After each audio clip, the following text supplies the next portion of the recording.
अस्सलाम वालेकुम दोस्तों। और 2-3 दिन कुछ मसरूफियत रही, ट्रैवलिंग रही, जिसकी वजह से आपके पास ख़बरें लेकर नहीं आ सका।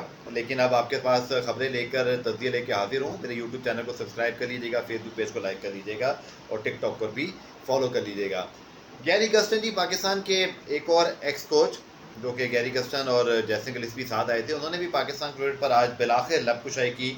और अफसोस ही होता है सब कुछ ये जानकर यार, क्योंकि जितने बड़े नाम हैं जैसन गिलस्पी और फिर गैरी कर्स्टन, और ज़्यादा इसलिए बड़े नाम के वर्ल्ड कप विनर भारत के साथ बहुत बड़े प्लेयर थे, the very fine cricketer produce by south Africa, consistent और बहुत ही ज़बरदस्त जो है ना वो एक रोल मॉडल भी, उनके साथ भी हमने ऐसा किया।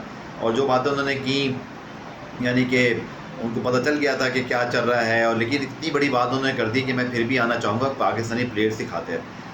और उन्होंने कहा कि मेरे पास टाइम नहीं था, उन्हें इतनी उम्र में हो कि मैं ये सारी पॉलिटिक्स की तरफ इशारा कर रहे थे कि मैं इन सबको काउंटर कर पाता।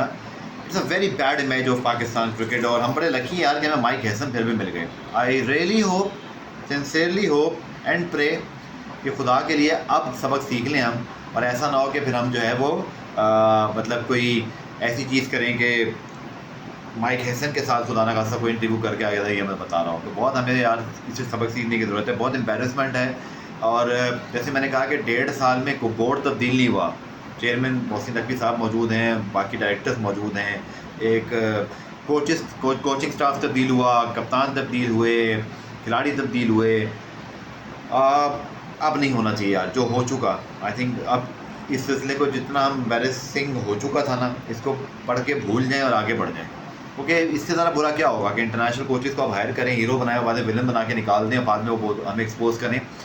ये तो होना ही था, गैरी कर्स्टन का इंटरव्यू तो आना ही था। लेकिन दूसरी तरफ ये भी सूरत हाल चल रही है। माजिद भट्टी साहब ने मेरे प्रोग्राम में खबर दी, और इससे पहले उसका जिक्र भी आप सुन चुके हैं मुतअद्दिद बार भी T20 वर्ल्ड कप के बाद। लेकिन उन्होंने कहा कि बाबर रिजवान की तो चलें अप्रोच की वैसे टीम से, शायद इस पर छुट्टी है T20 टीम से, पर शाहीन शाह अफरीदी प्योरली जो है वो डिसिप्लिन और दूसरे मामला अकॉर्डिंग टू हिम के सिलेक्शन कमेटी और टीम मैनेजमेंट ने कहीं सिलेक्शन कमेटी की बात की है। उन्होंने कहा कि ये मैं वो बात बता रहा हूँ जो डिवान उस मीटिंग में सिलेक्टर्स और मैनेजमेंट के दौरान डिस्कस हुई है, तो इस वजह से जो है वो टीम में वो नहीं है। अब मुझे ही समझ नहीं आती कि ये सारी खबरें तो माजिद भाई ने बड़ी अच्छी खबर दी, और बड़ा अच्छा प्रोग्राम उनके साथ हुआ DN स्पोर्ट पे। लेकिन मैं ये ज़रूर बोलूँगा कि अब PCB क्यों कर रहा है ऐसे। हमने T20 वर्ल्ड कप के बाद जब ये सारी खबरें आई थी, और मैं आपको बताऊँ, मुझे एक बहुत PCB की आला सोर्स ने कंफर्म किया था कि 1 नहीं 2 नहीं 3 शिकायतें शाहीन के खिलाफ मौजूद थी। पर मैं ये नहीं समझता, मैं भी ये कहूँगा, पहले भी कहा था कि शाहीन शाह अफरीदी का डिसिप्लिन शिकस्त की वाहिद वजह नहीं थी, और ना उनके खिलाफ 16 एक्शन से सब कुछ होना था। बट उस वक्त कुछ नहीं किया, उसके बाद हमने सब कुछ खेलते गए, हारते गए, उसके बाद फिर हमने फैसला किया। इसका मतलब है कि आखिर में तो परफॉर्मेंस की बेस में फैसला हुआ ना, तो उससे पहले वो चीज़ नहीं हुई थी। लेकिन जो बातें अब हमने सुनी हैं माजिद भाई से और बाकी जगहों से, तो क्लियर नजर आता है कि PCB अब जो है ना वो सख्त फैसले कर रहा है, और उन्होंने इस बात को समझ लिया है कि अब उनको करना क्या है।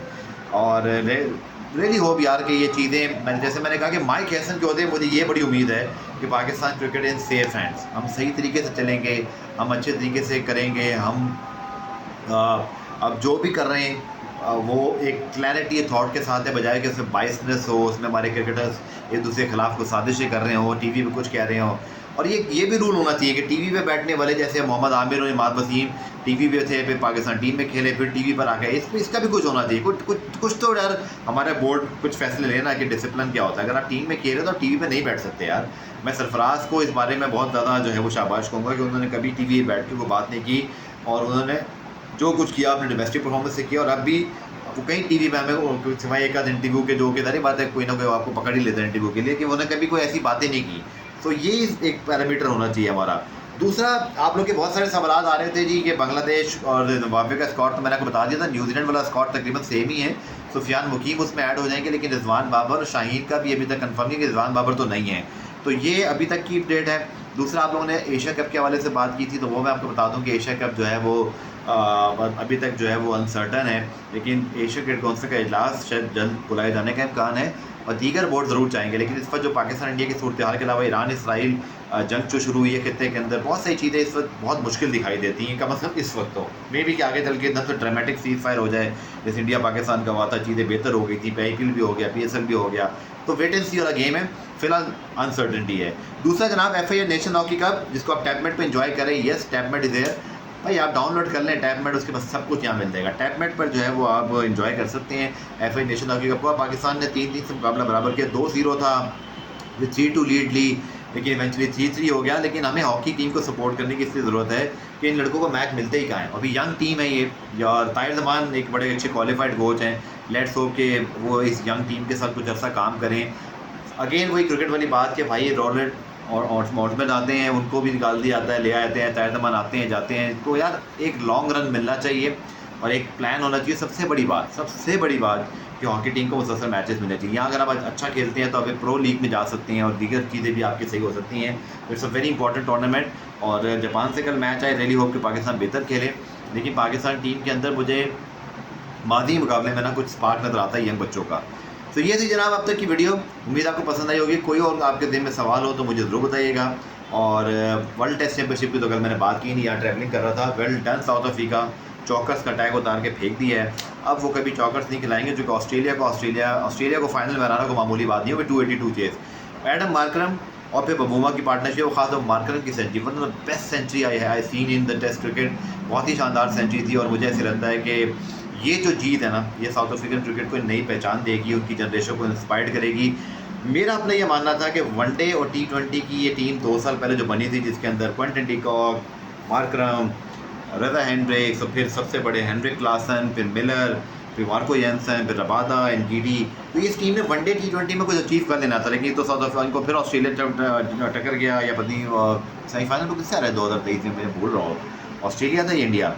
भारत बहुत अच्छी टीम थी, वो अचीव नहीं कर सकी। T20 वर्ल्ड कप में तो जीत के करीब आके 33 पे 30 चाहिए थे, वहाँ से मैच हार गए, या जिसको कहते हैं चौक कर गए। लेकिन टेस्ट टीम ने वो कमी पूरी कर दी। और साउथ अफ्रीका की हमेशा से बहुत बड़े मतलब एक बड़ी क्रिकेटिंग नेशन रही है, जो बहुत बड़े रिजल्ट प्रोड्यूस करती है। इनको घर में हराना तो बड़ा मुश्किल है, और ये बाकी बायलैटरल सीरीज़ में बहुत टफ टीम है। They are a fantastic cricketing nation, but इनके पास कमी थी ट्रॉफी की।